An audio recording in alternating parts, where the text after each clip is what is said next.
વાલા મિત્રો, chapter number 3 માં નેક્સ્ટ જે ટોપિક છે એ ટોપિકનો નંબર છે 3.12 અને આ 3.12 માં વિદ્યુત કોષનો શ્રેણી અને સમાંતર જોડાણ સમજાવવાનું છે.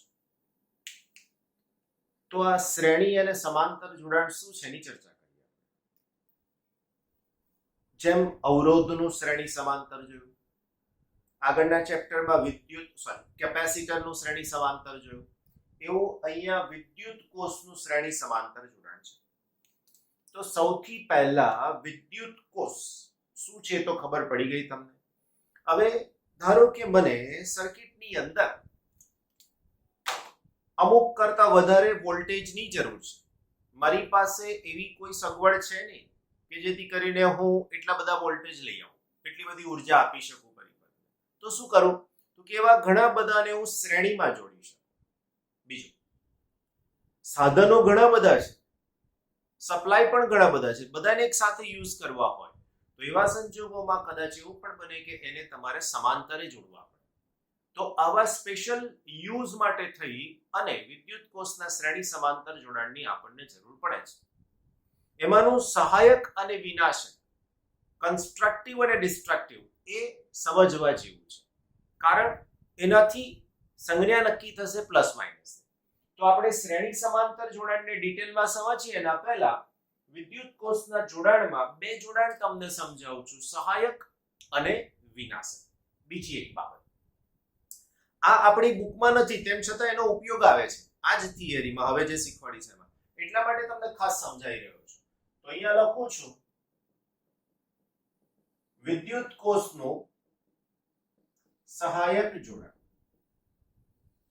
હવે આમાં શું હોય કે પ્લસ માઇનસ, આ વિદ્યુત કોષના બે ટર્મિનલ, એને પણ અહીંયા પ્લસ માઇનસ.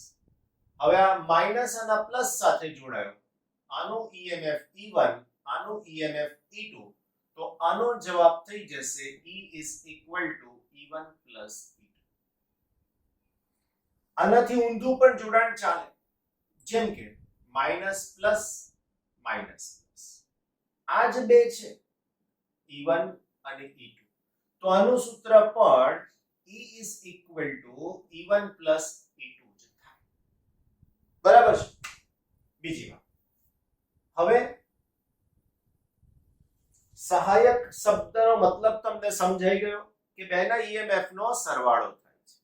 હવે જો અહીંયા જોડાણની વાત કરો તો એકનો માઇનસ બીજાના પ્લસ સાથે, એકનો પ્લસ બીજાના માઇનસ, તો આને કહેવાય સહાયક જોડાણ. હવે એવી જ બાબત વિનાશક જોડાણ. તો શું થાય? વિદ્યુત કોષનું વિનાશક જોડાણ, તો આમાં આવું હોય પ્લસ માઇનસ માઇનસ પ્લસ, આવું થાય. તો આને હું નામ આપું E1, આને નામ આપું E2. તો અહીંયા E is equal to કાં તો E1 minus E2 અથવા તો E is equal to E2 minus E1. બેમાંથી જે મોટો EMF હોય એમાંથી બીજાને બાદ કરવાના. જ્યારે આવું કન્ફ્યુઝન થાય તો તે વખતે સૂત્ર આવું લખાય E is equal to E1 અને E2. આ નિશાની એવું બતાવે છે કે જે મોટું હોય એમાંથી નાનાને બાદ કરવાનું. એટલે ધારો કે E1 10 છે ને E2 8 છે તો 10 ઓછા 8 2 થઈ ગયા. પણ મેં ઊંધું લખ્યું, E1 8 છે ને E2 10 છે તો તે વખતે -2 થઈ જશે, પણ આપણે E ને તો 2 જ લેવાના. આની જગ્યાએ બીજું તમે આવું વિચારી શકો છો, માઇનસ પ્લસ પ્લસ માઇનસ. તો આવી પરિસ્થિતિમાં તમારી પાસે ફરીથી પાછા આવા નવા જ સૂત્ર આવશે. અહીંયા પણ તમે E is equal to E1 minus E2, E is equal to E2 minus E1. Condition શું આપી? તો કે બેમાંથી જે મોટું હોય એમાંથી તમારે નાનાને બાદ કરવાનું રહેશે. આ બાબત સમજી અને યાદ પણ રાખવાની રહેશે. તો એક પ્રાઇમા ફેસી હતી, જરૂરિયાત હતી આપણને, એટલા એટલા માટે આ રીતે આપણે એને સમજાવી દીધું। હવે સમજાવવા જઈ રહ્યા છીએ વિદ્યુત કોષનું શ્રેણી જોડાણ। ખાસ કરીને આપણે વાત કરીશું સહાયક, ખાલી ઉપયોગ કરી લઈશું છેલ્લે કે વિનાશક હોય તો શું થાય। સહાયકને ઇંગ્લિશમાં શું કહેવાય? કન્સ્ટ્રક્ટિવ। વિનાશકને ઇંગ્લિશમાં કહેવાય ડિસ્ટ્રક્ટિવ। હવેનો પ્રશ્ન છે આપણે કીધું એ પ્રમાણે શ્રેણી જોડાણ। તો પ્રશ્ન આવો છે,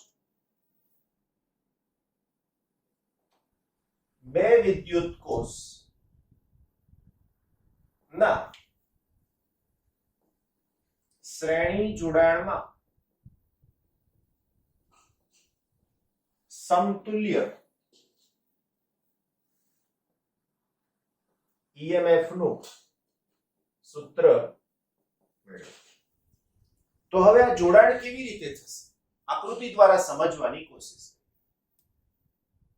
મારી પાસે એક ટર્મિનલ ને હું નામ આપી દઉં A, વિદ્યુત કોષ, આને હું પ્લસ કહું આને માઈનસ, એવો બીજો કોષ પ્લસ માઈનસ, રાઈટ।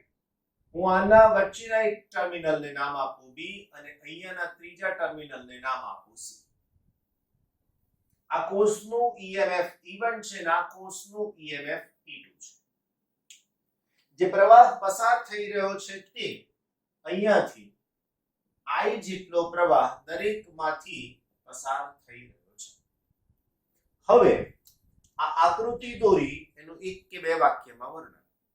આકૃતિમાં E1 અને E2 EMF તથા R1 અને R2 આંતરિક અવરોધવાળી બે વિદ્યુત કોષની રચનાનો શ્રેણી જોડાણ દર્શાવેલ છે। આ પરિસ્થિતિમાં તેમાંથી વહેતો પ્રવાહ I જેટલો સમાન છે, કારણ આ શ્રેણી જોડાણ છે માટે। આકૃતિમાં દર્શાવ્યા મુજબ A અને B બિંદુ વચ્ચે A અને B વચ્ચે વિદ્યુત સ્થિતિમાનનો તફાવત બરાબર, હું નામ આપી શકું VAB। તો VAB બરાબર લખી શકાય કે VA માઈનસ VB।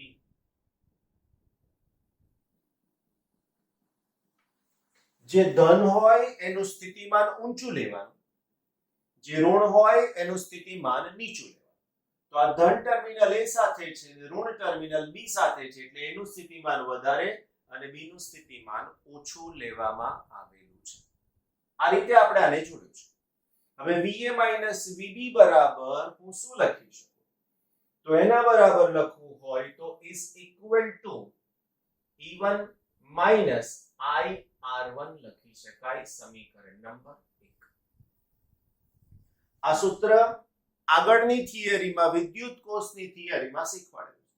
I એટલે EMF, I એટલે વિદ્યુત કોષમાંથી વહેતો પ્રવાહ અને R નો મતલબ તે વિદ્યુત કોષનો આંતરિક અવરોધ। આંતરિક અવરોધ કોના કારણે હોય? તો એમાં જે રાસાયણિક દ્રવ્ય ભર્યું હોય એના કારણે। હવે આવી જ રીતે હું લખું છું B અને C વચ્ચેનો વિદ્યુત સ્થિતિમાનનો તફાવત, જેને હું કહી શકું V B C, B અને C। તો આના માટે મારે લખવું હોય તો લખી શકાય। જો B ધન સ્થિતિ માને છે તો હવે લખીશ VB, C ઋણ સ્થિતિ માને છે તો માઈનસ VC। હવે આ વિદ્યુત કોષનું વિદ્યુત ચાલક બળ E2 જેટલું છે, તો અહીંયા થઈ જશે E2 માઈનસ IR2, સમીકરણ નંબર 2, રાઈટ। હવે બરાબર સમજજો, મારે તો આનું સમતુલ્ય જોઈએ છે। તો હવે ત્રીજું વાક્ય આવશે, A અને C વચ્ચેનો વિદ્યુત સ્થિતિમાનનો તફાવત। મસ્ત તમને સમજાય એવી રીતના VAC is equal to, ધ્યાન રાખજો, આ ધન સ્થિતિ માને છે અને આ ઋણ સ્થિતિ માને છે, એટલે હું લખીશ VA માઈનસ VC। હવે આની અંદર મારે આને લાવવું છે, તો તમે ધ્યાનથી જોશો ને, સાદામાં સાદું વાત, તો આની અંદર VA છે ધન, VC છે માઈનસ, તો આવું થાય કે VB ઉમેરો અને VB બાદ કરો. VB ને ઉમેર્યા અને VB ને બાદ કર્યા. તો હવે આ જ પદ હું આવી રીતે લખું છું. બહુ ધ્યાનપૂર્વક સમજજો. VA માઈનસ બાદ કર્યા મેં પહેલા. તો VB થઈ ગયું પ્લસ આ ઉમેર્યા સરવાળો. તો આવું લખાય VB માઈનસ VC. થઈ ગયો કરેક્ટ. અહીંયા VB ઉમેર્યા અને અહીંયા VB બાદ કર્યા. પણ આ તમે જોશો તો આ છે શું વાલા? તો કે VAB. આ શું છે? તો કે VBC. માટે VAC is equal to, પેલું લખો હોય તો એ લખાય પાછું મિત્રો કે VA minus VC is equal to VA minus VB. તો આ જવાબ આવશે is equal to E1 minus IR1 plus E2 minus IR2. બરાબર. આ બંનેનો સરવાળો કરું, આમાંથી માઈનસ અને I ને બહાર લઈ લો. તો આવું લખાય E1 plus E2 minus IR1 plus R2. તો હવે મને ફાઇનલ સૂત્ર શું મળ્યું? તો VAC is equal to, આની સાથે મારે લખવું હોય તો અહીંયા લખું. ઓકે, થોડુંક વધારે સમજવાની કોશિશ. VAC is equal to, આની સાથે આવું લખાય E equivalent plus I R equivalent. આ VAC. પણ VAC બરાબર તો આ છે. તો આ સમીકરણ નંબર આને 3 આપીએ અને આને 4 આપીએ. આ ઇક્વિવેલેન્ટ નો મતલબ શું? તો કે આ બેની જગ્યાએ જોડવું પડતું. આર ઇક્વિવેલેન્ટ નો મતલબ આની અંદર અને આની અંદર જે આંતરિક અવરોધ છે તે. તો હવે સમીકરણ 3 અને 4 ને સરખાવો. અહીંયા તમારે લખવું હોય તો લખી શકાય. બે કોષના સમતુલ્ય જોડાણ માટે અથવા તો બે કોષના જોડાણ માટે. તો આવું થઈ ગયું. સમીકરણ 3 અને 4 ને સરખાવો.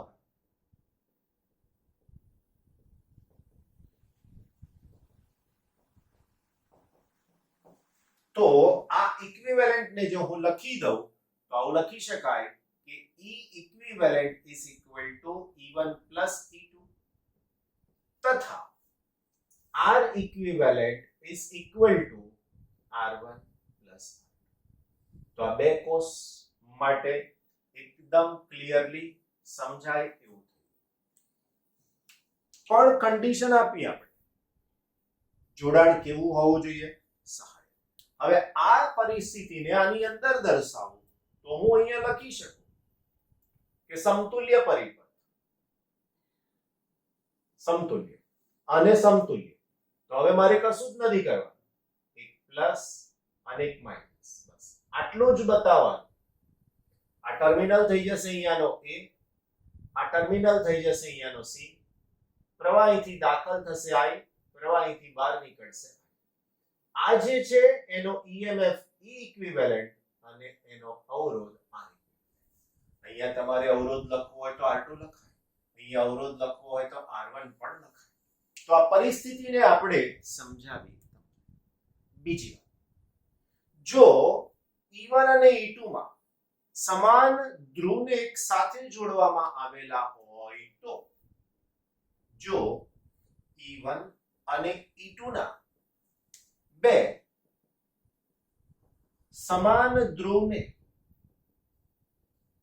એક સાથે જોડવામાં આવેલ હોય તો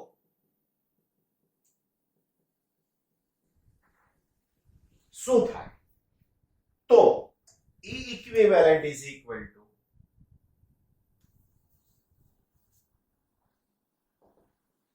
E1 minus E2 તથા R equivalent is equal to R1. બે વિજાતીય થઈ ગયા એટલે વિરોધક જોડાણ થઈ ગયું, એટલા માટે આવું. અહીંયા તો અવરોધ છે અને કોઈ નિશાનીની અગત્યતા રહેતી નથી. હવે બરાબર ધ્યાન રાખજો. જો વિદ્યુત પ્રવાહ ધન ધ્રુવમાંથી નીકળતો હોય, વિદ્યુત પ્રવાહ ધન ધ્રુવમાંથી નીકળતો હોય તો એને પ્લસ લેવાનો, અને આને ઊંધું કર્યું તો તે વખતે ઋણ ધ્રુવમાંથી નીકળે તો એને કેવા લઈશું આપણે? માઈનસ. રાઈટ? આની પરિપથની જો હું વાત કરું તો આવું દોરાય, પ્લસ માઈનસ માઈનસ. આને નામ આપ્યું E1, આને નામ આપ્યું. હવે જો અહીંયાથી પ્રવાહ નીકળે છે તો આ પ્રવાહ I થશે, આ પણ I અને આ પણ. અને હવે આ પ્રવાહમાંથી નીકળે ઋણમાંથી તો E2 ને કેવા લેવાના? માઈનસ. આ પ્રવાહ ધનમાંથી નીકળ્યો એટલે પ્લસ. હવે એક્ઝેક્ટ તમને ખબર પડી જાય કે કોને પ્લસ લેવાના અને કોને માઈનસ. સમજાઈ ગઈ વાત? તો આ પ્રમાણે તમારી પાસે આખી સિસ્ટમ ક્લિયર થઈ જશે.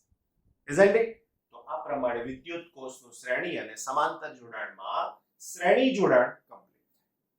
કોઈ એમ કે સર આવા n કોષ જોડેલા હોય તો શું થાય? આવા n કોષ સ્પેશિયલ કેસની વાત કરીએ તમારા માટે આ પ્રશ્નનો જવાબ અહીંયા પૂરો થઈ ગયો. તો અહીંયા લખું વિદ્યુત કોષના n વિદ્યુત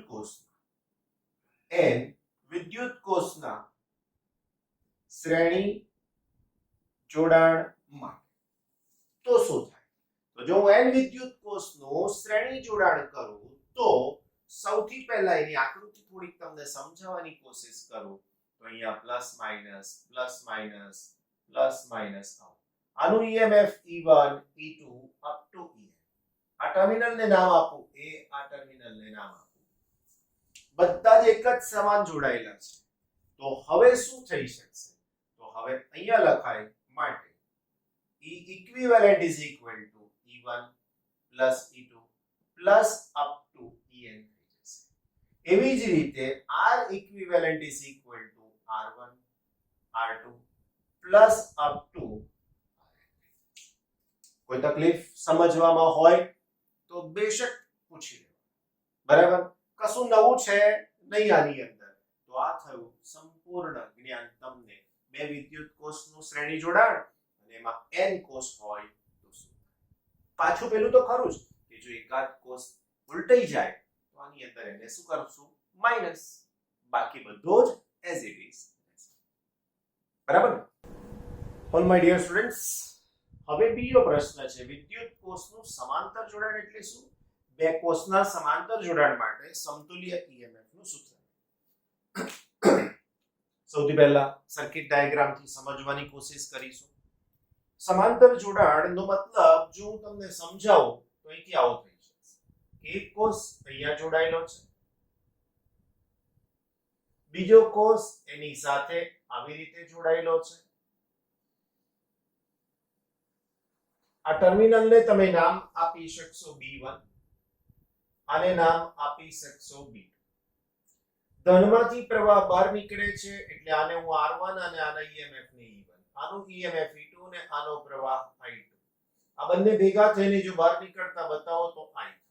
એવું અહીંથી I આવવો જોઈએ તો અહીંયાથી I1 જશે અને અહીંયાથી I2 જશે. તો એ પ્રમાણે થઈ શકશે. રાઈટ? તો આ પરિપથ થયો આપણી પાસે. તો સૌથી પહેલા વિદ્યુત કોષનું સમાંતર જોડાણ એટલે શું?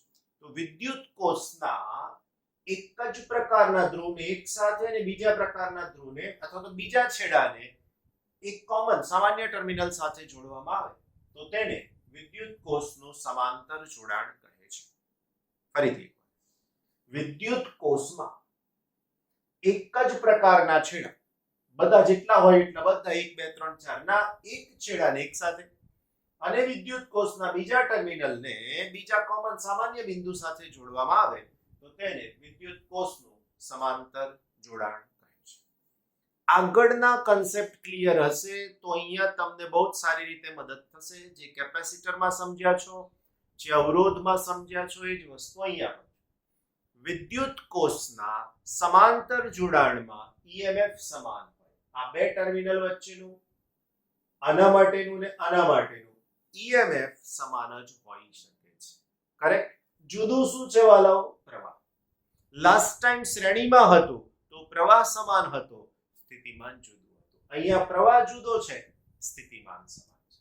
બસ આટલું સમજાવ્યા પછી આકૃતિના વર્ણનમાં કે આકૃતિમાં બે વિદ્યુત કોષ કે જેના વિદ્યુત ચાલક બળ E1 અને E2 તથા તેમના આંતરિક અવરોધ અનુક્રમે R1 અને R2 છે, તેમને સમાંતરે જોડેલા છે. વિદ્યુત કોષ E1 માંથી I1 પ્રવાહ અને વિદ્યુત કોષ E2 માંથી I2 પ્રવાહ વહે છે. બંનેનો સામાન્ય પ્રવાહ I જેટલો છે. બસ વાત પૂરી થઈ ગઈ. તો અહીંયા આટલું લખ્યા પછીની જે સમજૂતી થાય તેમાં અહીંયા લખી શકાય કે પરિપથ પરથી હું લખી શકું કે I is equal to I1 plus I2 અને આપીશ સમીકરણ નંબર 1. હવે લખી શકીએ EMF E1 વિદ્યુત કોષ E1 માટે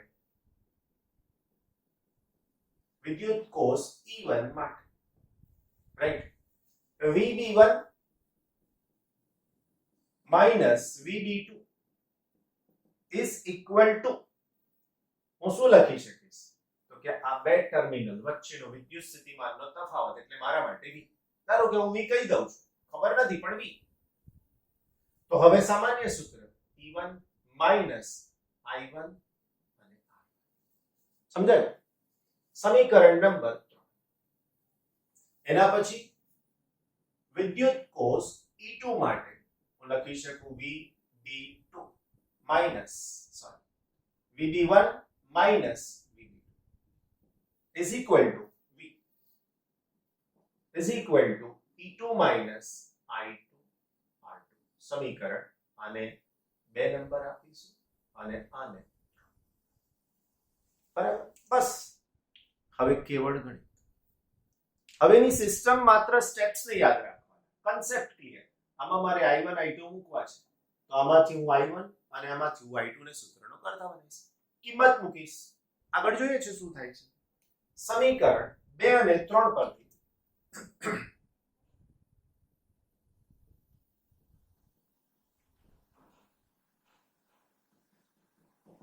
I1 is equal to મારે I1 જોઈએ છે એટલે પહેલા તો હું આને આમ લાવીશ અને આમ લઈ જઈશ એટલે બાકી રહેશે મારી પાસે E1 minus.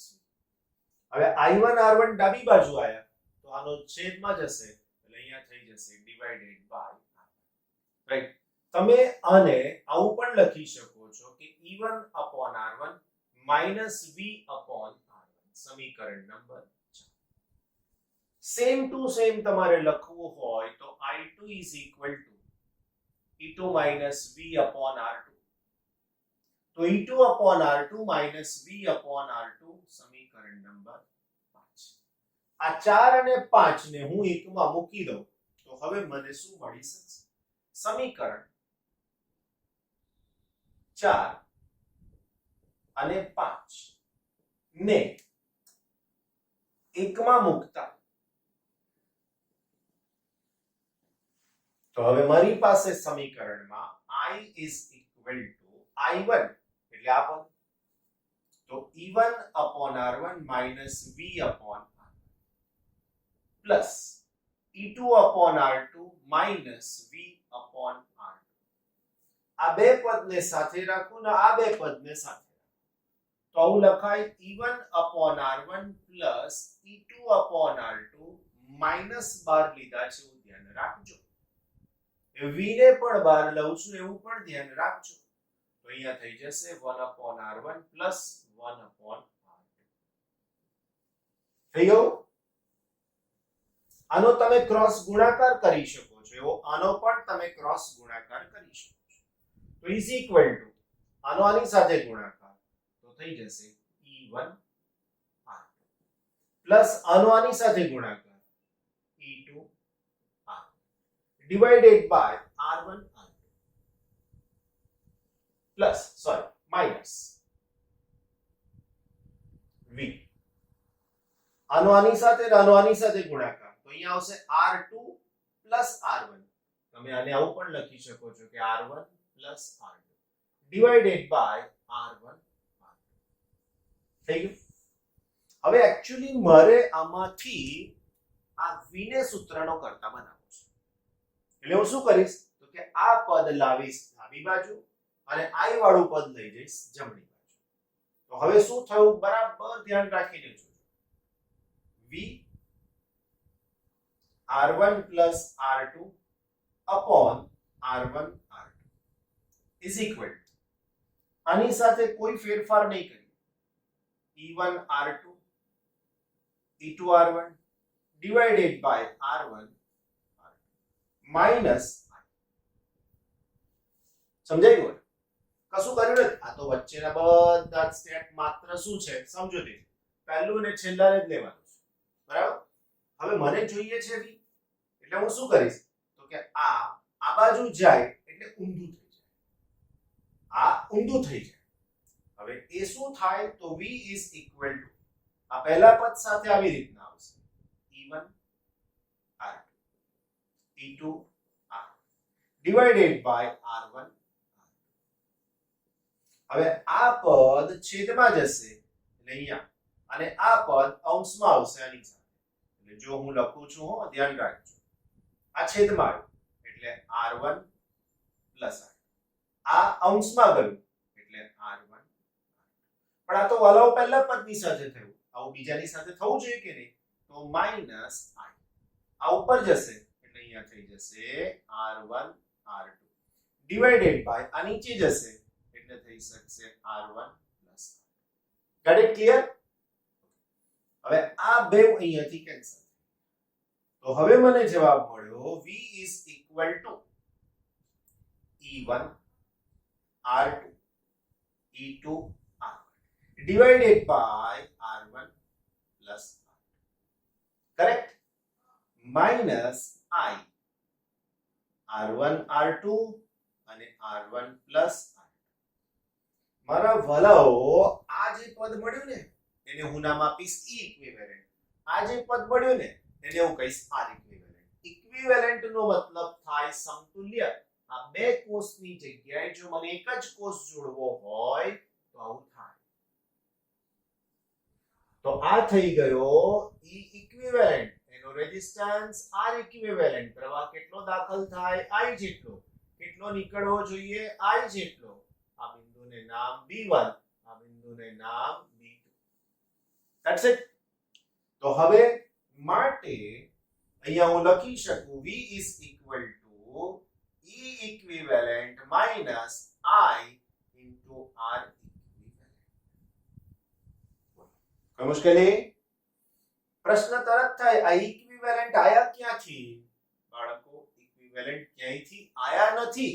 આપણે આ પદને જ નામ આપ્યું ઇક્વિવેલેન્ટ અને આ જ પદને નામ આપ્યું r ઇક્વિવેલેન્ટ. તો હવે હું આવું લખી શકું કે જ્યાં e equivalent is equal to e1 r2 plus e2 r1 divided by r1 plus r2. અને બીજું r equivalent is equal to r1 r2 upon r1 plus r2. આ સૂત્રને તમે બીજી રીતે પણ લખી શકો છો, સમાંતર જોડાણનું સૂત્ર છે. તો આ સૂત્રને લખવું હોય તો તમારે આવું પણ લખાય કે 1 upon r equivalent is equal to 1 upon r1 plus 1 upon. તો આ ઇક્વિવેલેન્ટ ની સાથેનો EMF થયું અને આ ઇક્વિવેલેન્ટ ની સાથેનો અવરોધ થયો. નવી જાણકારી તમને આપવા માંગુ છું જે આપણી ટેક્સ્ટબુકમાં નથી. નવી જાણકારીમાં E equivalent divided by R equivalent તો શું થાય? ફરીથી E equivalent divided by R equivalent તો શું થાય? બરાબર સમજો. આના છેદમાં આ આવશે, રાઈટ? તો આવું થઈ શકશે. E1 R2 E2 R1 divided by R1 plus R2. R equivalent R1 R2 divided by R1 plus R2. આ અહીંયાથી ને અહીંયાથી કેન્સલ. તો હવે શું થયું? તો હવે થયું E equivalent upon R equivalent is equal to E1 R2 plus E2 R1 divided by r1 હજી કંઈક નવું મળવા જઈ રહ્યું છે is equal to e1 r2 r1 e2 r1 r1 હવે તો કે r2 કેન્સલ r1 કેન્સલ તો માટે ઓકે અહીંયા is equal to e1 upon r1 plus e2 upon મળ્યું કે નહીં નવું આ બે તો પહેલા કોસ માટે એવું જ બીજા કોસ માટે સરસ મજાની શોર્ટકટ થઈ ગઈ બરાબર કોઈ એમ કે સર આવા n કોસ હોય તો શું થાય આવા 1 2 3 4 n કોસ હોય તો ચિંતા નહીં કરવાની વાલાઓ અહીંયાથી તમને આન્સર મળ્યા કરશે હવે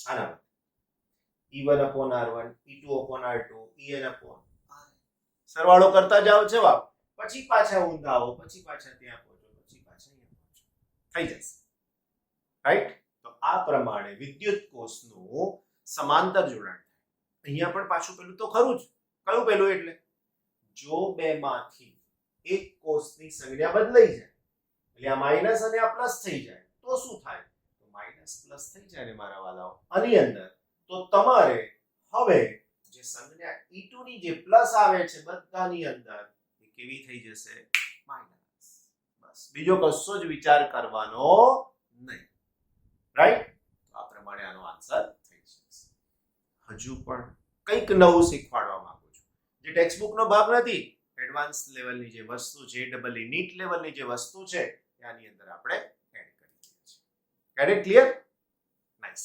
આપણી એનસીઈઆરટી ની બુક છે ને એપ્લિકેશન વાળી છે એટલે આવા પ્રશ્નોમાં એપ્લિકેશન આવે શું આવે જો બે વિદ્યુત કોષના ઈએમએફ સમાન હોય અને એમને સમાંતરે જોડવામાં આવે તો તેનો પરિપથ અને તેમાં સમતુલ્ય ઈએમએફ અને સમતુલ્ય અવરોધ શું આકૃતિ દોરી દેવાની માત્ર ટ્વિસ્ટ શું થયું વાલાઓ તો કે આને ઈ કહી દઈશું ને આને પણ ઈ કહી દઈશું વાત તો અહીંયા લખી શકું છું ડાયરેક્ટ આ પ્રશ્ન પણ નથી હો હવે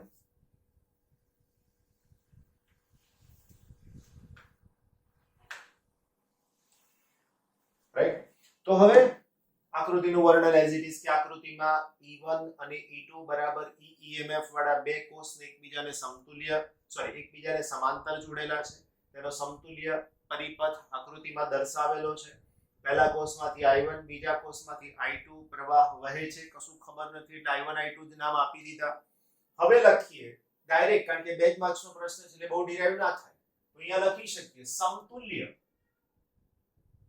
સમતુલ્ય EMF તો શું થઈ જશે સમતુલ્ય EMF માં હું લખીશ E equivalent is equal to યાદ કરી લો સૂત્ર હમણાં જ લખ્યું હતું E1 R2 plus E2 R1 divided by R1 plus R2 તથા સમતુલ્ય અવરોધ R equivalent is equal to સૂત્ર લખ્યું હતું R1 R2 upon R1 plus R2 સમીકરણ 1 સમીકરણ 2 જે કન્ડિશન આપી છે તે લખી જો બંને કોષના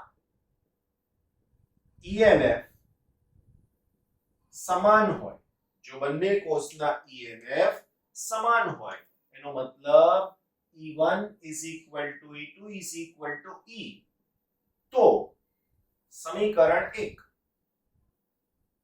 શું થાય તો કે E equivalent is equal to okay પાછું બતાવવું પડશે જો વિદ્યુત કોષના EMF સમાન તથા હોય તથા R1 it is equal to R2 is equal to R હોય તો સમીકરણ 1 શું થઈ શકશે તો કે E equivalent is equal to E1 ની જગ્યાએ E લખીશ R2 ની જગ્યાએ R E2 ની જગ્યાએ E R upon R plus R હવે આ બંને સરખા છે તો 2ER upon 2R 2 અને 2 કેન્સલ R અને R કેન્સલ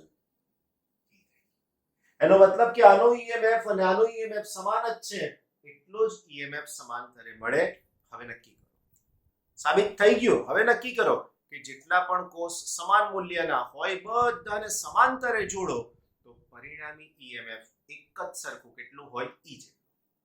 સમતુલ્ય અવરોધ કેટલો થાય? હવે સમતુલ્ય અવરોધ શોધવો છે તો શું કરીશું?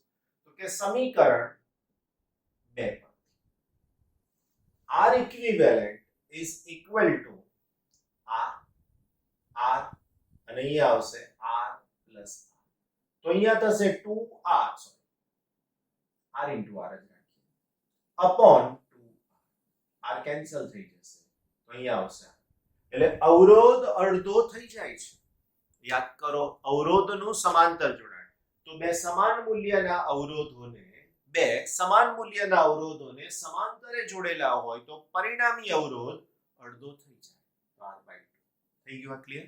તો આ પ્રમાણે સમાન મૂલ્યના અવરોધ હોય તો આવી કન્ડિશન થઈ શકશે. હજુ પણ એક સ્પેશિયલ કેસ સમજાવું છું જે આપણે ટેક્સ્ટ બુકમાં નથી, વધારાની માહિતીના સ્વરૂપમાં હોય છે વાલા મિત્રો. એકદમ સરળ અને શોર્ટકટ, અને એના ઉપરથી જે આન્સર આવશે ને એ JEE માં ભૂતકાળમાં પૂછાયેલો છે. રાઈટ? શું છે આકૃતિમાં? મેં કીધું સ્પેશિયલ કેસ છે. આકૃતિમાં શું છે? તો કે E1 E2 up to En પહેલી હારમાં આવા n કોષ છે, આવા બીજી હારમાં પણ છે, આવા ત્રીજી હારમાં પણ છે, અને આવા mમી હારમાં પણ છે. આ બધાની સાથે એક અવરોધ R પરિપથમાં જોડી દીધો છે. આપણો પ્રશ્ન આ R માંથી વહેતો પ્રવાહ શોધવાનો છે. હું તમને બે સૂત્ર બતાવીશ. આપણે ઉપયોગમાં લઈશું માત્ર ને માત્ર સાદો ઓહમનો નિયમ. પ્રશ્ન છે અવરોધ R માંથી વહેતો પ્રવાહ. અવરોધ R માંથી કેટલો પ્રવાહ વહે છે તે આપણે મેળવવાનું છે. તો એના માટે હું શું કરીશ? તો બહુ જ સિમ્પલ બાબત, મેં કીધું એ પ્રમાણે તમારે ઓહમનો નિયમ યાદ રાખવાનો. ઓહમનો નિયમ છે V is equal to IR. તો I is equal to V upon R. બસ આટલું તમારે યાદ રાખવાનું. આના સિવાય કશું જ યાદ કરવાની આવશ્યકતા નથી. જવાબનું પહેલું ડાબી બાજુનું પદ as it is. હમણાં થોડીક વાર પહેલા જે સાબિત કર્યું છે એ જ વસ્તુ તમને શીખવાડીશ કે શ્રેણીમાં જેટલા કોષ જોડ્યા હોય બધાના ઈએમએફ નો માત્ર ને માત્ર હું સરવાળો કરીશ. એનો મતલબ હું અંશમાં લખીશ સમેશન E I. ક્યાંથી ક્યાં સુધી? તો કે 1 થી n સુધી. નહીં લખીએ તો પણ ચાલશે. જો આવી m હાર છે તો બધાના ટર્મિનલ માટે ઈએમએફ સમાન છે એવું લાસ્ટ થિયરીમાં સાબિત થઈ ગયું. હવે આનો અવરોધ R1, આનો અવરોધ R2, આનો અવરોધ Rn બધા શ્રેણીમાં છે. હવે આવી એક હાર, બીજી હાર, ત્રીજી હાર બધા સરખા છે અને સમાંતરે છે તો પરિણામી અવરોધ m માં ભાગનો થાય. હમણાં જ શીખવાડ્યું. બે હાર હતી તો અવરોધ અડધો થઈ ગયો. એવી આ m હાર છે તો અવરોધ કેટલામાં ભાગનો થશે? m માં ભાગનો થશે. આ આખા બ્લોકની સાથે આ શ્રેણીમાં છે તો એનો મતલબ થઈ શકશે R plus summation Ri divided by. આ વસ્તુ આના ઉપરથી ફરીથી સમજાવું છું. સમેશન Ei કેમ થયું? તો કીધું શ્રેણી જોડાણમાં જેટલા પણ કોષ જોડેલા છે બધાના ઈએમએફ નો સરવાળો થાય. આવી 1 2 3 અનંત હાર જોડેલી હોય તો પણ પરિણામ એક જ સરખું રહેશે. એટલે મેં v ની જગ્યાએ આ લખ્યું. આ એકનો અવરોધ કેટલો થાય? આખી લાઈનનો, એક રોનો. તો એક રોનો અવરોધ થાય R1 R2 up to Rn. એટલે આ થઈ ગયો અંશ. હવે આવી બે હાર હોત તો મારે છેદમાં શું લખવું પડતું? આવી 10 હાર હોત તો હું છેદમાં લખતો 10, પણ આવી મારી પાસે m હાર છે તો હું છેદમાં લખી દઈશ. Get it clear? સાથે અવરોધ R શ્રેણીમાં છે. થઈ ગયું. કેટલું સરળ છે. આનો તો પૂછાયું તો હવે જે લખીશ તે, જો દરેક કોષનું ઈએમએફ સમાન હોય અને તેનો આંતરિક અવરોધ પણ સમાન હોય તો શું થાય? તો થઈ શકશે I is equal to, હવે આ E1 E2 En નથી, આ દરેક કોષનું EMF સમાન થઈ ગયું એનો મતલબ તમારી પાસેની કન્ડિશન થઈ ગઈ E1 E2 up to En બરાબર જે E લખતા હતા તો એ હવે આવું આવશે E ડેશ, અથવા તો આને નામ આપ્યું છે સમેશન, રાઈટ? તો હવે અહીંયા લખીશ E up to E. કેમ? તો કે દરેક કોષનું EMF સમાન થઈ ગયું, તો આની જગ્યાએ સમેશન E, તો આની જગ્યાએ Ne is equal to summation, right? તો અંશમાં લખી દઈશ n ના છેદમાં પ્લસ આવી જ બાબત આવા અવરોધ માટે બતાવું તો r up to r is equal to summation r, આની જગ્યાએ nr is equal to summation r, તો અહીંયા nr ના છેદ બસ. ઓપ્શનમાં આ પણ નહોતું, શું હતું એ તમને કહું. આ m નો લસા લઈએ તો અહીંયા થઈ જશે mr, nr આખાના છેદમાં આવશે, ઉપર જશે તો n. તો તમારી પાસે જે જવાબ ઓપ્શનમાં હતો ને જે તે સમય અને હાલમાં તમને જે જણાવું છું તે, તો એકદમ સરળ બાબત થઈ જાય, યાદ રાખવું પણ સહેલું થઈ જાય, સમજશો તો એક જ સ્ટેપમાં આન્સર મળશે. ઓકે, આ બધી એક્સ્ટ્રા ઇન્ફોર્મેશન તમારા માટે પણ અગત્ય.